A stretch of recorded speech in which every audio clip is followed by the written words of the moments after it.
De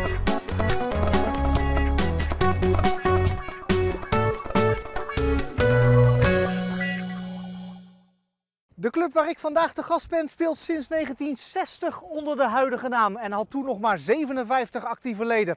Er werd gespeeld op een weiland met koeienvlaaien, want een speelveld was er nog niet. Dat is nu wel anders. Een prachtig complex bij de grootste club van het eiland Tholen.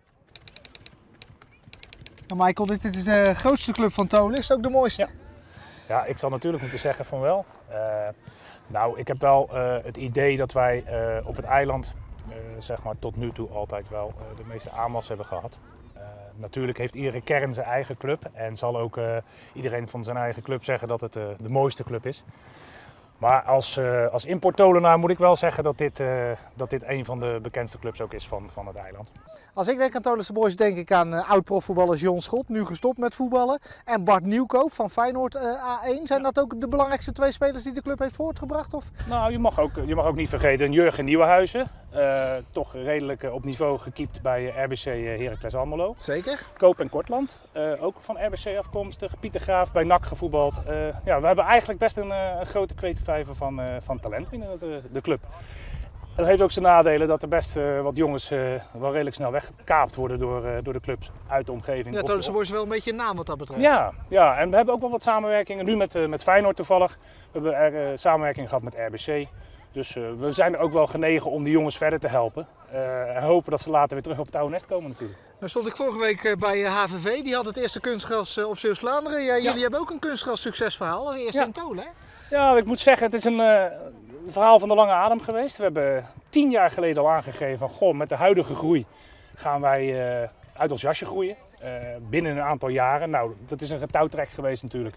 Je weet hoe dat gaat, vooral een centenkwestie. Maar we hebben een hele creatieve oplossing bedacht. We hebben de plannen die hier waren, hebben we wat kunnen uitsplitsen. In 2017 komt er een derde wedstrijdveld bij, een gewoon grasveld. En daardoor konden we in overleg met de gemeente en dankzij de gemeente het kunstgrasveld wat naar voren trekken. En met gepaste trots staan we nu op het 3 weken oude kunstgrasveld. We zijn nu een nieuw project gestart, sinds enige weken. Kaarttrekker is Bas Polsema, die zich helemaal verdiept in de energiekosten binnen de club.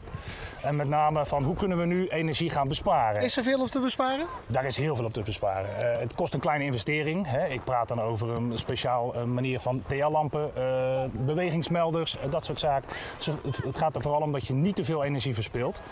En daar zijn we nu met weer gepaste trots druk mee bezig. Mooi project. Tot slot over de sportieve prestaties. Wat wil Tholense Boys met het eerste elftal in de komende jaren? Nu tweede klas?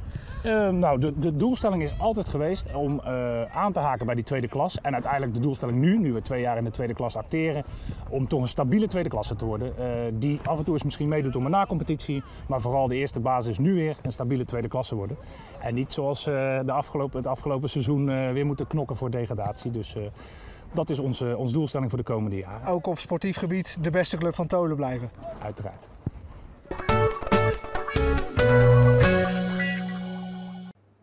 Ik ben Theo van der Velde, supporter Tholense Boys. Al sinds de F'jes actief betrokken bij deze club. De club zit in mijn hart, zit in mijn nieren. Ik leef ervoor. Zaterdags is mijn dag met Tholense Boys. Uitwedstrijden, thuiswedstrijden, ik probeer ze allemaal te volgen. Zelf ben ik actief geweest tot 1988 met de voetbal. Helaas moeten stoppen door blessures. Maar het nam niet weg. Ik kwam elke zaterdag mijn eerste elftal supporteren. Ja, dat is mijn dag. Ik word daar blij van. Ook wel eens boos, emotioneel. Maar ja, dat neemt voetbal met zich mee. We gaan met een vast clubje. We rijden om de beurt. Iedereen is heel erg betrokken. En wij zijn gewoon de harde kern, zo worden we ook genoemd. Zo worden we ook genoemd door sommige mensen. En ik ben er eigenlijk wel trots op. Dat ben ik, Theo van der Velde, supporter van Tholense Boys in hart en nieren.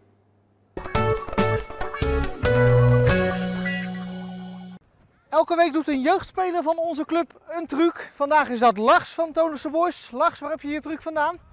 Van YouTube. En hij komt uit Engeland, begreep ik, hè? Ja. Nou, ik hoop dat hij niet al te moeilijk is, want ik moet hem na gaan doen. We gaan eens kijken. Jij begint, hè? Ja. Pak hem maar. Ik ga goed opletten. Even kijken. Je doet zo. Je gaat er eigenlijk met je voet overheen en dan wip je hem op. En Ja. dan ga je met je buitenkant. Heeft hij ook een naam? Snipsnap. De snipsnap. Nou, klinkt goed. Ik ga het proberen. Moet je me wel een beetje aanwijzingen geven als je wil. Links de over. Ja? Opwippen met rechts. En dan Ja. meenemen met links. Ja. Daar gaat hij. Ah, ik breek bijna mijn voeten, joh. Ja. Goeie truc, jongen. Hartstikke bedankt.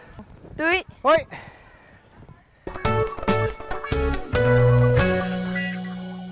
Meneer Tichem, hoe lang loopt u al bij Tolense Boys rond? 54 jaar. En dat zegt u zonder blikken of blozen? Ja. Geboren met de liefde voor deze club?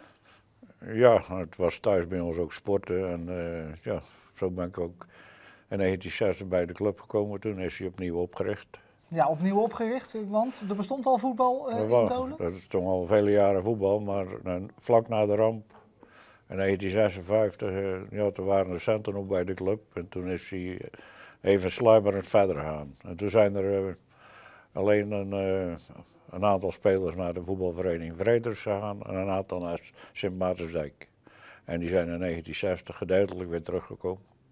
En toen is de club opgestart. Als Tolense Boys. Tolense Boys. En u was er toen al gelijk bij betrokken? Daar was ik gelijk bij betrokken, want ik was bij de eerste junioren. Ik was toen op 6 juni was het opgericht en in augustus werd ik 15 en mocht ik meedoen in de A-jeugd. Hier bijvoorbeeld, foto's uit het verleden. Dit is 1992. Wat zien we hier? Kampioenschap. En is dat bijzonder voor Tolense Boys? Ja, ik denk het wel. Ik denk dat het ons laatste kampioenschap was. In 92? In 92. Dat is al een tijdje geleden, toen was ik 10. We kunnen het nog even controleren, maar ik denk het wel. We zijn daarna wel een paar keer met na-competitie gepromoveerd, maar nooit meer met een kampioenschap. En ik zie hier een oude icoon met Erwin de Nijs, dus dat spreek ik aan, nu trainer van WGS. En wie is die oude icoon? Jaap van der Velde, Oké, helaas overleden. maar die heeft ook veel voor de club betekend. Heel veel. Wat dan? Ook van begin. Klusjesman, bouwen, alles gedaan. Heel veel werk verricht voor de club. Wat doet u nu nog voor Tolense Boys? Nou, ik kom vrijdagsmorgens hier de velden kalken. En dan assisteer ik de man die dat doet. En zaterdagsmiddags ontvang ik scheidsrechters, de tegenpartij, de pers. Zorgen dat ze het naar de zin hebben. Nu heeft u ook 2 onderscheidingen op uw jasje. De bovenste ken ik. Wat is de onderste? Dat is de gouden speld, de gouden waarderingsspeld van de KNVB. En die is opgespeld door Paul Koos, toen de voorzitter van de districtsuiteen En hoe lang heeft u hem al? van 2006. Trots erop? Daar was ik trots mee. Nu nog toch? Dat is hier op een nieuwjaarsreceptie gebeurd. Bij Tolense Boys. Bij het Tolense Boys. John, jij doet de technische zaken bij Tolense Boys. Is dat veelomvattend? Veelomvattend, ja. Het is wel heel breed.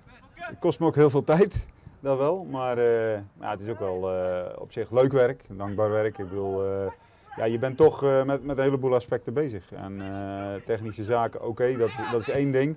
Maar ja, je bent ook gewoon bestuurslid en je doet ook mee met alle andere zaken. Ik bedoel, kijk om je heen, het kunstgras, ook dat vreet heb veel energie gevreten. Maar ja, oké, dan heb je ook wat terug. Maar technische zaken, ja. 2 jaar geleden begonnen en dan probeer je eens na te gaan denken over een doelstelling en over waar wil je naartoe. Nou, en dat hebben we in ieder geval geformuleerd in het statement dat we een stabiele tweede klasse willen worden. Want dat zijn we eigenlijk helemaal nog niet. We zijn 2 jaar terug ja, eigenlijk met geluk in de tweede klas gekomen. In de na-competitie, als ik dat zeg tegen de jongens, dan zijn ze het daar niet mee eens natuurlijk. Maar in de 120ste minuut tegen Arnhem-Uitde scoren. Dat kan je met geluk noemen. Dat vind ik wel. En vorig jaar ook een moeilijk seizoen gehad.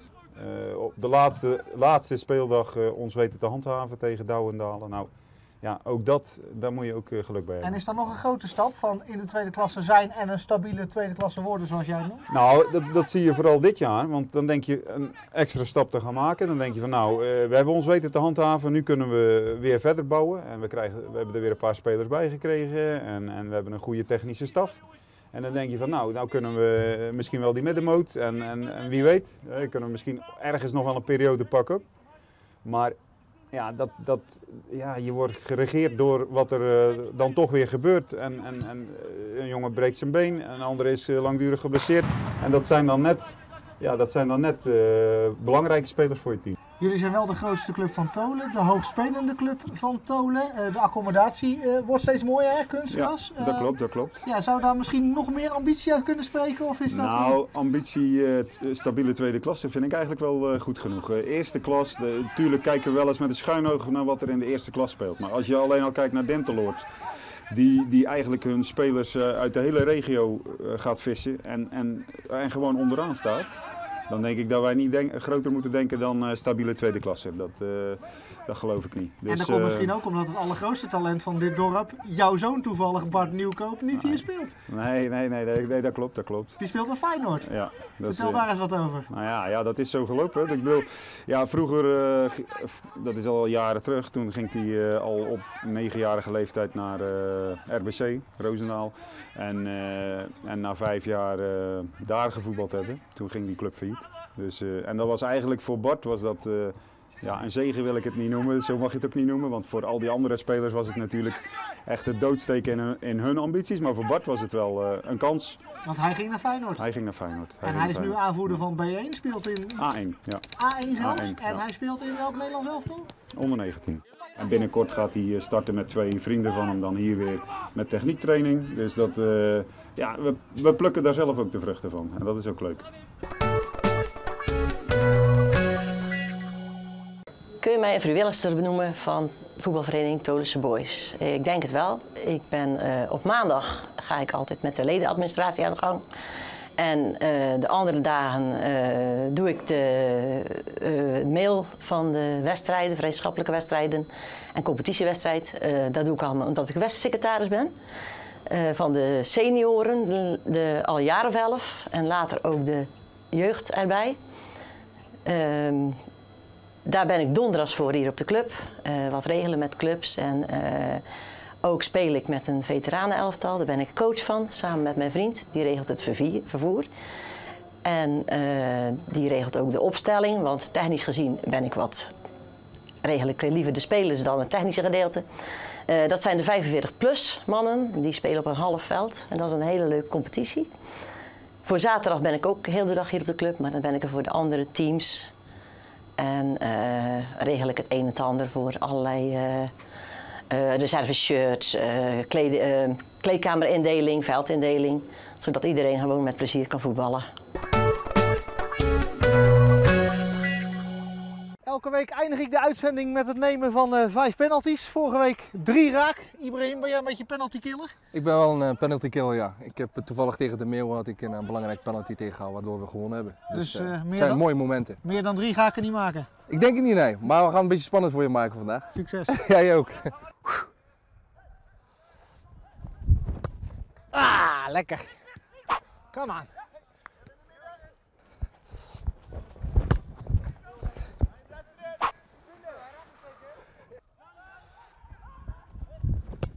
Oh! Die laatste 2 gaan erin, man. Ah, ja!